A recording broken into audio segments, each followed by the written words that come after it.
सर्वजण. I hope मस्त आणि मजेमध्ये असाल. तुम्हाला मी कालच्या व्हिडिओमध्ये बोलले होते की मला साडी शिवायची होती देवीसाठी. पण कालची सगळी कामं आवरता मला अजिबात वेळ भेटला नाही.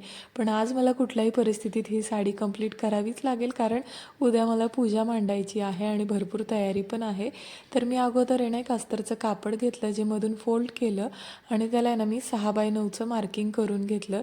त्यानंतर या पद्धतीचा सर्कल कट करून घेतला. आतला जो सर्कल होता ना तो मी 1.5x3चा केला होता. त्यानंतर जे साडी होती ना माझी, साडीतनं उरलेलं जे कापड होतं त्याचं आहे ना जेवढं मला उंचीमध्ये हवं होतं ना तेवढं कट करून घेतलं आणि जो आतमधला छोटा सर्कल होता ना त्यावर आहे ना पूर्ण राऊंडमध्ये या पद्धतीने मी राऊंड नाही, ॲक्च्युली यू शेप आहे तो, तर तो पूर्ण यू शेपमध्ये या पद्धतीने प्लीट्स घेतल्या आणि उरलेलं जे एक्स्ट्रा कापड होतं ते कट केलं. थोडीशी बॉर्डर मी मधल्या पोर्शनमध्ये पण लावली, जेणेकरून असं वाटेल की दागिने आहेत किंवा मग ब्लाऊज पीस वगैरे ठेवूनच देवीला साडी नेसवली जाते ना, तर त्या पद्धतीने मी मध्ये ते कापड लावून घेतलं.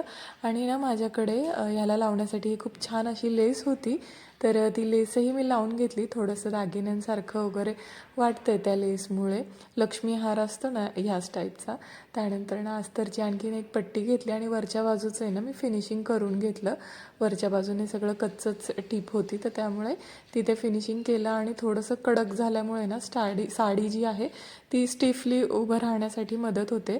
तसं तर त्याच्या आतमध्ये ना मी ते कबाबसाठी वगैरे ज्या स्टिक्स मिळतात ना त्या स्टिक्स पण टाकल्या होत्या, त्यामुळे ती एकदम व्यवस्थित साडी स्ट्रेट उभी राहिली. त्या स्टिक नसतील तर तुम्ही तार वगैरे पण घालू शकता किंवा काही पण खराट्याची काडी वगैरे, शक्यतो म्हणजे देवासाठी आपण नाही वापरणार, तर त्यामुळे तार किंवा मग कुठली एखादी काडी मिळते का या पद्धतीचंच तुम्ही पहा. आणि मधल्या भागामध्ये ना मी जी आपली ब्लाऊजला बांधायची डोरी असती ना ती लावलेली आहे आणि साडी माझी शिवून फायनली कंप्लीट झाली.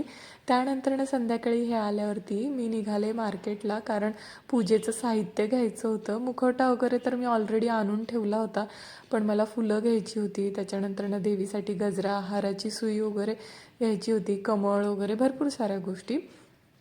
तर ते सगळं मी घेतलं, पण माझ्याकडून एक गडबड झाली. मी गजरा आणि जी सुई आहे ना ती बहुतेक त्या दुकानातच विसरले, जे की मला घरी आल्यानंतर आठवलं आणि जाणं लगेच काही शक्य नव्हतं, कारण जवळ नव्हतं दुकान. आणि मग म्हणलं जाऊ दे, आता राहिलं ते राहिलं. बऱ्याच दिवसांपासून माझं हे रांगोळीचं जे कलर्स आहेत ना ते व्यवस्थित भरून घ्यायचे होते मला, कारण तुम्हाला माहितीच आहे रिसेंटली शिफ्टिंग वगैरे झाले आणि शिफ्टिंगमध्ये जे काही रंग होते ना रांगोळीच्या डब्यामधले ते पूर्ण मिक्स झाले होते एकमेकांमध्ये आणि बरेच दिवस झाले मी व्यवस्थित ते डबे फिल पण केले नव्हते. तर त्यामुळे डबे स्वच्छ धुवून घेतले आणि त्याच्यामध्ये सगळे कलर भरून ठेवले, जेणेकरून खूप जास्त असं मेस होत नाही ज्यावेळेस रांगोळी काढणार त्यावेळेस. तर त्यामुळे सगळे कलर वगैरे भरून झाले. तसं ते एवढी खूप सुंदर अशी रांगोळी मला नाही जमत. माझी दीदी खूप छान रांगोळी काढते, पण थोडासा तर प्रयत्न मी करत असते. आणि आता मी ठरवलं की थोडा तरी वेळ काढणार, ॲटलिस्ट अल्टरनेट डे तरी दारामध्ये रांगोळी काढायचा प्रयत्न असेल. सुरुवात गुरुवारपासून होणार आहे. पाहूयात आता किती वेळा मला जमतंय.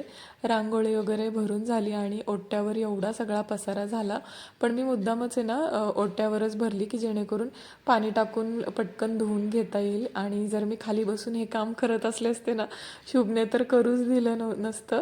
रांगोळी आणखीन सांडवली पण असते आणि ते फरशीवरती रांगोळी सगळी अशी झाली ना तर पूर्ण पायाला पण कंटिन्यू ते टोचत राहते. तर त्यामुळे मी हे किचन ओट्यावरच व्यवस्थित सगळं भरून घेतलं. आता ज्या काही ह्या सगळ्या पिशव्या झाल्यात ना, म्हणजे खूप दिवसांपासूनचे रंग होते हे. मला असं वाटते माझे लग्न झाल्यानंतर पहिली दिवाळी होती ना, तर तेव्हापासून गावी जाताना वगैरे आणले होते रंग. तेव्हापासूनच्या ह्या पुढ्या अशाच, म्हणजे आत्ता थोडाफार मला आता वेळ भेटायला लागला हळूहळू. आणि मला माहिती आहे शुभ जसं जसं मोठा होईल तसा पुढे पुढे मला आणखीन वेळ मिळत जाईल. पण सध्या मी हेच मनाला म्हणजे स्वतःच्याच मनाची समजूत काढते असं बोलून की हो, तो होईल मोठा आणि भेटेल मला वेळ, मग काय भरपूर साऱ्या गोष्टी करायच्याच आहेत. आता ते सगळं होईल तेव्हा होईल. आता हे सगळं काही मी डस्टबिनमध्ये वगैरे टाकून दिलं, ओटा क्लीन करून घेतला आणि मला आहे ना पूजेची सर्व भांडी दिवे वगैरे तेही क्लीन करून घ्यायचे होते. ते जे हॅपी प्लॅनेटचं लिक्विड आहे ना ब्रास क्लीनर, त्यानेच मी क्लीन करणार आहे. खूप चांगलं आहे.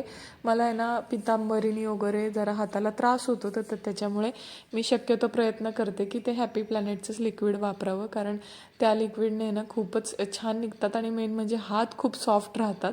तर त्यामुळे मला तर ते आवडलेलं आहे. दिवे वगैरे क्लीन केले. माझ्या ज्या ह्या समया आहेत ना त्या काढल्या सगळ्यात अगोदर. माझ्या लग्नात आलेल्या समया आहेत ह्या, तर म्हणलं अगोदर त्याच धुवून घ्याव्या. तसं समय अशी प्रॉपर म्हणजे समई नाही आहे ती, 5 वाती लागतील अशा. त्याच्यामध्ये फक्त मध्ये एकच वात लागल्या जाते, पण छान त्याचा असं कमळाचा वगैरे शेप आहे आणि असं कुठली पूजा वगैरे असली की ठेवायला छान वाटतं.